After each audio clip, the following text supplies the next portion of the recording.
तात परम प्रिय तुम सब ही के, प्राण प्राण के जीवन जी के। जो प्राण है, जो जी है, उसके जीव के भी तुम जीवन हो। ऐसे राम के चरित्र को सुन सुन के हम लोग जो है कहीं ना कहीं वो चीजें रस बस गई। उस वक्त ये विकास प्राधिकरण पूरा डूबा हुआ था, सारी योजनाएं डूबी थी और तनख्वाहों के भी लाले थे। उसमें बहुत परिश्रम करना पड़ा। मैं भागना चाहता था, पता नहीं कैसे पराशक्ति ने जबरदस्ती करके जोड़ा।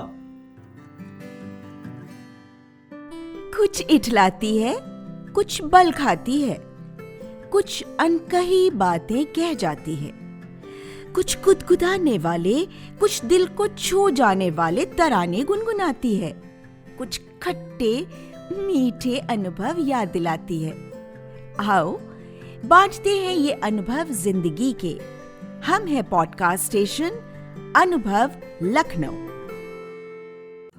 नमस्कार दोस्तों, आप सबका स्वागत है national institute of social defence और ministry of social justice and empowerment, government of India, media for community foundation Nai Delhi और पीपल्स इनिशिएटिव लखनऊ के संयुक्त तत्वाधान में वरिष्ठ नागरिकों द्वारा प्रस्तुत इस खास कार्यक्रम श्रृंखला अनुभव लखनऊ में। इस प्रोजेक्ट को कंसीव और डिजाइन किया है डॉक्टर आर श्रीधर, श्री आलोक वर्मा जी और श्री अरविंद नारायण मिश्रा जी ने, और रेडियो कोऑर्डिनेटर्स हैं कुमकुमधर, रूपाली चंद्रा और अरविंद मिश्रा जी।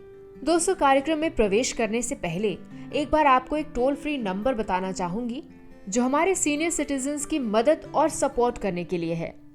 आप इस नंबर का इस्तेमाल सुबह 8 बजे से रात 8 बजे तक कर सकते हैं। यदि आपको किसी प्रकार की मदद और सपोर्ट की जरूरत है तो आप टोल फ्री नंबर 14567 पर कॉल कर सकते हैं। मैं नंबर एक बार फिर से आपके लिए रिपीट कर देती हूँ, आप चाहें तो इसे नोट कर सकते हैं, 14567।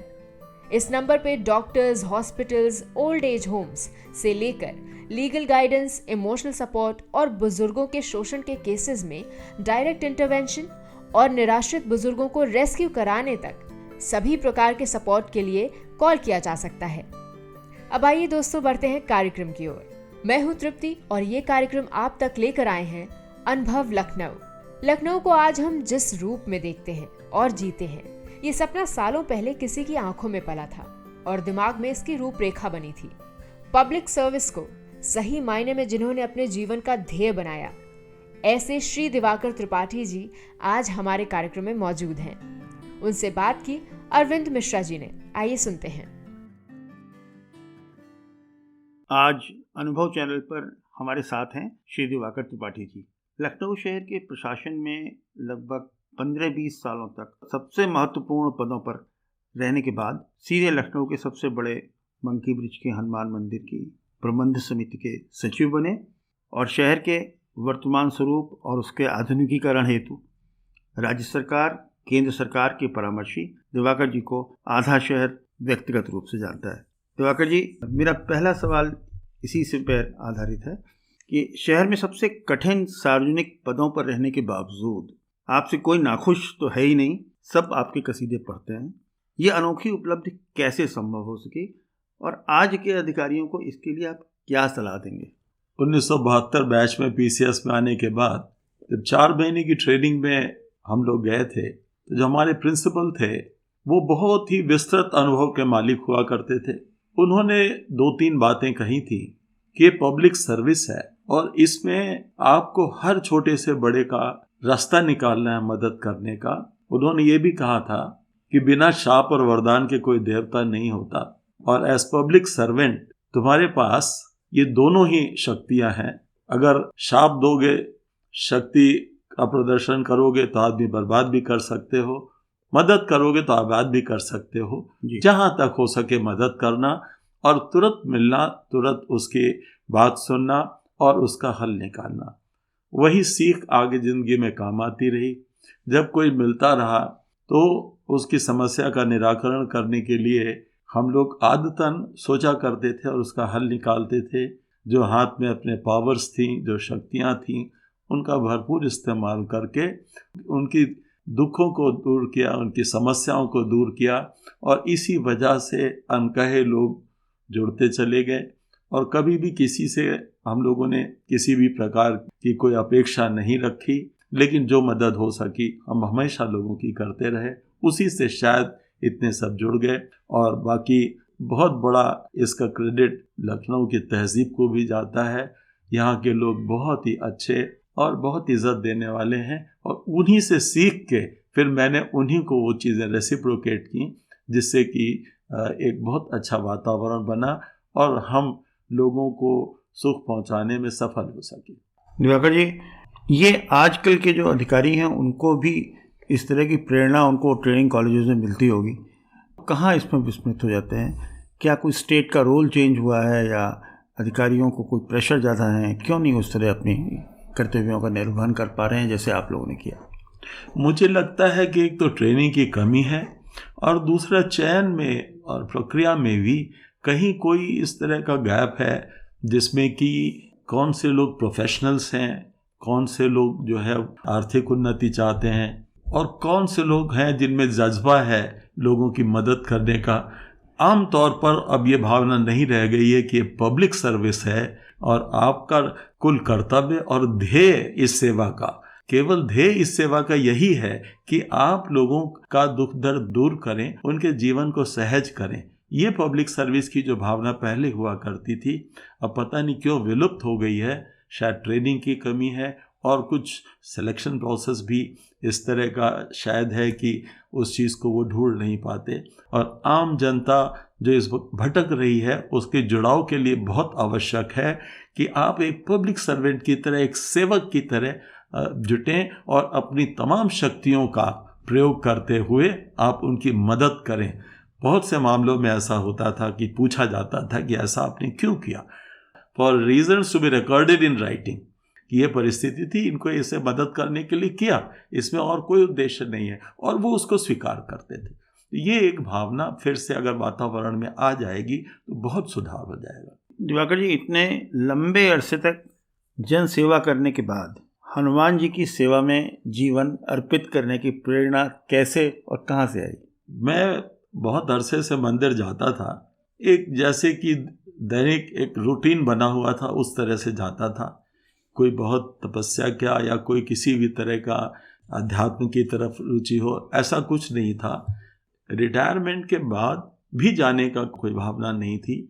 पता नहीं कैसे पराशक्ति ने ज़बरदस्ती करके जोड़ा। मैं भागना चाहता था, रिटायरमेंट के बाद मैं कोई जिम्मेदारी नहीं लेना चाहता था। पराशक्ति ने जोड़ा और अपना पूरा का पूरा एजेंडा उन्होंने एग्जीक्यूट कराया। बहुत स्पष्ट था कि जैसे कोई सुपर बॉस है, वो इंस्ट्रक्शंस दे रहा है, स्वयं पूरा इंतज़ाम भी कर रहा है, पूरी फंडिंग भी कर रहा है, डिज़ाइन भी कर रहा है, और हम केवल एक वर्क चार्ज इंजीनियर की तरह उसको एग्जीक्यूट कर रहे हैं। और 4-5-6 साल तक फिर उसमें मन भी लगा रहा, और कल्पना भी नहीं थी कि क्या चीज़ निकल के आएगी। वो चीज़ भी निकल के आई। पहली बार ये लगा कि बहुत सारे बॉसेस मिले ज़िंदगी में, ये उनसे सबसे बड़े बॉस जो थे ये पराशक्ति के, जिन्होंने पता ही नहीं चलने दिया कि कब इन्होंने क्या करा लिया। मैं केवल वर्क चार्ज इंजीनियर की तरह से खाली काम मैकेनिकली एक रोबोट की तरह करता रहा। संचालन सॉफ्टवेयर का सब उन्हीं के हाथ में था। एक सबसे बहुत महत्वपूर्ण बात, शहर का जो आधारभूत ढांचा है, सड़कें, पुल, फ्लाईओवर, पिछले 20 साल में कई राउंड्स में दिवाकर जी की व्यक्तिगत निष्ठा और परिश्रम का परिणाम है। ये इतना वास्ट विजन, ये सफ़र कैसा रहा? ये बहुत अद्भुत सफ़र था। और अब मुझे ये लगता है कि जिस पराशक्ति ने मंदिर के निर्माण में मुझे जोड़ा, शायद उसी पराशक्ति की कृपा से मैं 35 साल तक लखनऊ में विभिन्न पदों पे रहा। जो 10 साल जिला प्रशासन में थे, city magistrate, ADM civil supplies, ADM city के एक एक गली कूचे में जाना, 24 घंटे फील्ड में घूमना, उससे काफ़ी सीखने को मिला। फिर संयोग से जो 87 में सेक्रेटरी एलडीए का पद मिला, 87 से 90, उस वक्त ये विकास प्राधिकरण पूरा डूबा हुआ था, सारी योजनाएं डूबी थी और तनख्वाहों के भी लाले थे। उसमें बहुत परिश्रम करना पड़ा। बॉसेस बहुत अच्छे मिले, उन्होंने गाइड किया, ऑफिसर्स बहुत अच्छे मिले। उनकी गाइडेंस में उसको फिर से पुनर्गठन करने के लिए फिर काफ़ी प्रेरणा मिली और किया, और काफ़ी हद तक सफलता मिली। उसके बाद फिर वो जिला प्रशासन और वो सब कार्य होते रहे। दोबारा फिर नगर निगम का चार्ज मिला 2.5 साल का, 97 से 99। उस पीरियड में जो कंस्ट्रक्शंस होते थे, उसके बाद लोग जब उनमें रहते थे, रिहाइश होती थी, तो उनमें क्या कठिनाइयाँ आती थी उस सबसे जूझने को मिला। और बहुत सारे लोगों से चूँकि परिचय था, आत्मीयता थी, छोटी छोटी बातें लेके आते थे, तो उसका सबकी नॉलेज बढ़ती चली गई। फिर इत्तेफाक से वो सारी कमियां इंफ्रास्ट्रक्चर की देखी। 3 साल के लिए वाइस चेयरमैन LDA हो गए, तो डे 1 से उसको पूरा करने में लग गए, सुधारने में लग गए, और 3 साल तक डे एंड नाइट अनवरत काम किया। संसाधन भी मिलते चले गए, सहूलियतें भी मिली, काफ़ी चीज़ें हम लोगों ने करी। उससे ये लगा कि ये किया जा सकता है। लेकिन जो विजन और आगे बढ़ा तो वो था 4 साल का सूडा का जो था कार्यकाल। तो उस सूडा के कार्यकाल में 2004 से NURM आया। तो NURM का कॉन्सेप्ट जो है, उनकी मीटिंग्स में जाने से ये समझ में आया कि जो कैपिटलिस्ट इकोनॉमी मॉडल है, उसमें जितनी तेजी से विकास होता है उतनी ही तेजी से डिमांड्स बढ़ती हैं इंफ्रास्ट्रक्चर को और बढ़ाने के लिए, फैलाव करने के लिए, ताकि ऐसा नहीं हो कि इंफ्रास्ट्रक्चर की कमी के वजह से इकोनॉमिक ग्रोथ जो है वो रुक जाए। उसी पर ये टर्म बना था अर्बन रिन्यूअल का। नया शहर जो है उन्हीं सारे अर्बन रिन्यूअल के प्रोसेस से आया। उससे ये प्रेरणा मिली कि अब उसी को आगे बढ़ाया जाए। तो रिटायरमेंट के बाद भी चूँकि इस तरह का एक सपोर्ट मिल गया, जो मदद होनी चाहिए थी गवर्नमेंट लेवल से, शासकीय मदद, तो वो मिलने लगी। तो अपना अनुभव और अपनी मेहनत, अपना खाका और ताकत गवर्नमेंट लेवल से जो मिली, उसको मिला के फिर हम लोगों ने एक बहुत बड़ा ढांचा यहाँ पर फैला दिया, जिसकी वजह से ग्रोथ इतनी तेज़ हो रही है कि पिछले 10 साल में 1 लाख आबादी पर ईयर बढ़ रही है और 1.5 से 2 लाख गाड़ियाँ पर ईयर बढ़ रही हैं। ये जो माइग्रेशन है, लोगों को जॉब जनरेशन हो रहा है, जॉब मिल रहा है, क्वालिटी लाइफ मिल रही है, क्वालिटी एजुकेशन मिल रही है, तो उससे बहुत देख के अच्छा लगता है। वो जिस स्पीड से आगे चीज़ें बढ़ रही हैं, वो उसमें लगता है कि ये अपना योगदान करने का बहुत अच्छा अवसर मिला, बड़ा सकारात्मक समय ये गुजरा। दिवाकर जी धन्यवाद। बहुत सफल वरिष्ठ नागरिक का जीवन आप जिया है आपने और जी रहे हैं। वरिष्ठ नागरिकों को उनके अपने जीवन में गुणवत्ता लाने के लिए आप क्या सलाह देना चाहेंगे? खाली नहीं बैठना है, बराबर कुछ न कुछ करते रहना है, और जो अपने को पसंद हो, जिधर अपना मोटिवेशन हो, उस काम में लगे रहना चाहिए। तो मैं समझता हूँ कि जब तक आदमी लगा रहेगा, तो जब खुश होता है कुछ काम करके, कुछ चीज़ दिखाई देती है, तो बॉडी में दाएं बाएं कोई एलिमेंट्स जल्दी आता नहीं है। इसलिए बराबर कुछ ना कुछ करते रहना चाहिए जिससे उसको अच्छा लगे। तो वो और फिर अपने किए हुए का जो अच्छा लगता है, वो वाकई बॉडी की पूरी फिजियोलॉजी को, पूरी केमिस्ट्री को बदल देता है। बॉडी का जो सिस्टम, पूरा नर्वस सिस्टम जो चलता है, वो इलेक्ट्रॉनिक सिस्टम है, वो उसकी वेव्स, तरंगें सही चलती रहती हैं। पढ़ना पढ़ाना पसंद हो या कुछ भी काम करना पसंद हो, अगर वो करते रहेंगे तो जीवन सुखमय रहेगा। बाकी जो प्रारब्ध में है वो होगा। दिवाकर जी, मध्यम वर्गीय परिवारों में मूल्यों और संस्कृति की पृष्ठभूमि में आने वाले बच्चों में या तो मूल्य शाश्वत रहते हैं या फिर मूल्य दम तोड़ देते हैं। आपके ग्रोइंग ईयर्स में कोई घटना या संस्कारों की एक श्रृंखला आपको स्मरण होगा जिन्होंने आपको इन मूल्यों की स्थापित आधारशिला को आज इतने वर्षों तक शाश्वत रखा है, आप शेयर करना चाहें तो? जिनका जीवन बहुत संघर्षशील रहता है और अपने ही कृतित्व से और अपने ही कॉन्फिडेंस से वो आगे बढ़ते हैं, और ईश्वर पे उनकी आस्था, अपने जब सफलताएं मिलती हैं तो आस्था उत्पन्न होती है, उनका ये संस्कार तो ताउम्र रहता है, ये पूरे शरीर के सारे सेल्स में रस बस जाता है। मेरे समय में तो रामचरितमानस जो कि घर घर पढ़ी जाती थी, तो रामचंद्र जी का जो चरित्र था, वो जो सुनने में आता था, वो अति विनम्र है, अति शक्तिशाली हैं, फिर भी अति विनम्र हैं और सबको सुख पहुंचाने वाले हैं। सो सुख धाम राम अस नामा, अखिल लोक दायक विश्रामा। ऐसे राम जो सभी को सुख देने वाले हैं, कहते हैं तात परम प्रिय तुम सब ही के, ऐसा होना कैरेक्टर, तात परम प्रिय तुम सब ही के, प्राण प्राण के, प्राण के भी प्राण हो तुम, जीवन जी के, जीवन जी के, जो प्राण है, जो जी है, उसके जीव के भी तुम जीवन हो।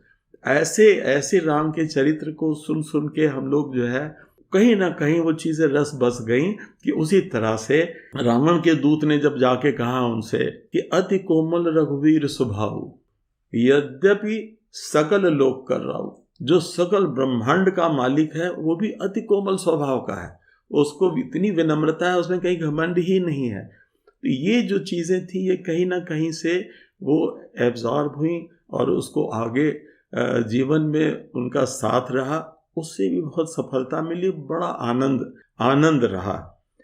लेकिन जो सबसे अच्छा कैरेक्टर हम मानते हैं रामचरितमानस में वो केवट का है। भगवान दे रहा है और वो ले नहीं रहे, केवट कुछ लेने को तैयार नहीं है और कहता है कि अब कछु नाथ न चाहिए मोरे, मुझे अब कुछ नहीं चाहिए, है कुछ नहीं, लकड़ी की नाव है, दीन दयाल अनुग्रह तोरे, तुम दीन के दयाल हो और तुमने जो कृपा की है उसके बाद कुछ इच्छा ही नहीं रह गई, कुछ मांगने की इच्छा, एकदम तृप्ति है, संतुष्टि है। ये कैरेक्टर जो है केवट का है सबसे बड़ा कैरेक्टर रामचरितमानस में। इससे लोगों को सीखना चाहिए, जो उसने जितना दे दिया उतना बहुत आनंद है, कुछ और चाहिए श्रम करो, परिश्रम करो, मिल जाए तो बहुत अच्छा है, नहीं तो कोई बात नहीं। तो वो जो रामचरितमानस के तमाम सारे एपिसोड से पढ़ते पढ़ते सुनते सुनते बहुत बड़ खेलते रहते थे, कूदते रहते थे, भागते रहते थे, बदमाशियां करते रहते थे, लेकिन कान में पड़ती रहती तो कान में पड़ के ही वो रक्त में अपना हृदय में बस गई। उसने जो है ये सिखाया कि सोशल सर्विस क्या करनी है, लोगों का कैसा कल्याण करना है, हर आदमी जो है दिल से दुआ दे। हमसे लोग कहते थे कि ना करना सीख लो, हमने कहा मुँह से ही नहीं निकलता, करें क्या? बोले गलत काम हो जाएगा, फंस जाओगे, इंक्वायरी हो जाएगी। हमने कहा बचा लीजिएगा, हमने तो कोई गलत किया नहीं, मदद करने के लिए किया, हम कह देंगे। तो ये मदद करने का भाव जो है आदमी को, आदमियत जो है इंसानियत का सबसे बड़ा वो है। एक पोएट था कानपुर में, शील कवि के नाम से मशहूर थे, क्रांतिकारी थे, सारा जीवन जेलों में स्वतंत्रता संग्राम में रहे, सारा जीवन, और उनकी जितनी कविताएं थी वो उन्होंने जेल में ही लिखी। तो उसमें एक कविता जो थी उनकी वो था तुम और हम, तो उसने इंसानियत पे लिखी थी कविता, और वो सारे रिलीजन से ऊपर है, सारे धर्म से ऊपर है वो मानव धर्म जो उसने लिखा। तुम कहते हो करूं वंदना, पूजू मानव से पत्थर, पंडितों को और धर्मशास्त्रियों को कहता है। तुम कहते हो करूं साधना, होते साधक के ईश्वर, जो साधना करते ईश्वर उन्हीं को मिलता है। हमारी क्या दिक्कत? पर हम तो इंसान, हमारी दुनिया दूध पूत वाली, रक्त स्वेद के दिए जलाकर मना चुके हम दीवाली। ये प्रकाश का पर्व हमारे बलिदानों का अभिनंदन, निज प्राणों के दीप जलाकर हम करते नित्य षष्ठी सदन। तो वो ये कहता है ये धर्म है मानवता का। हाँ, वो खाली वो धर्म नहीं है कि सामने शिवलिंग रखा हम पूजा कर रहे हैं, लेकिन अपनी जो दुनिया है, अपने जो मानव हैं, साथ के हैं, मानवता है, इसका जो दुख दर्द है, ये इसको दूर करना, ये हमारा अभीष्ट है। दिवाकर जी, आज बहुत आपका शुक्रिया अदा करेंगे। अपने जीवन सेवा के दौरान और सेवा के उपरांत लखनऊ शहर में विकास पुरुष की तरह आपने शहर का नेतृत्व किया है। अभी हम ईश्वर से यही प्रार्थना है कि अभी और अब 10-15 साल तक हमें आपका मार्गदर्शन में मिलता रहे। हाँ, इच्छा यही है कि जितना सीखा है जिंदगी में वो सारा जो है अपनी आने वाली जनरेशन के लिए हम ज़मीन पे पैदा करके छोड़ के जाएं, तो उनको लगे कि हाँ ठीक है, हमको विरासत अच्छी मिली है। ईश्वर आपको दीर्घायु बनाए और हमें इसी तरह से प्रेरित करने का प्रेरित कर सके। शुक्रिया आपका। दोस्तों, फिलहाल वक्त हो चुका है आपसे विदा लेने का, और चलते चलते आपको एक बार फिर से अपने वरिष्ठ नागरिकों की सहायता और सपोर्ट के लिए जो Elder line toll free number है वो बताना चाहूंगी, 14567। इस नंबर पर आप सुबह 8 बजे से रात 8 बजे तक कॉल कर सकते हैं और किसी भी प्रकार की सहायता आपको यहाँ पर प्रदान की जाएगी। अगली बार फिर लौटेंगे ऐसे ही किसी खास शख्स की प्रेरणादायक जीवन यात्रा की कहानियां लेकर। तब तक के लिए स्वस्थ रहिए, खुश रहिए। मैं तृप्ति लेती हूँ आपसे इजाजत। नमस्कार।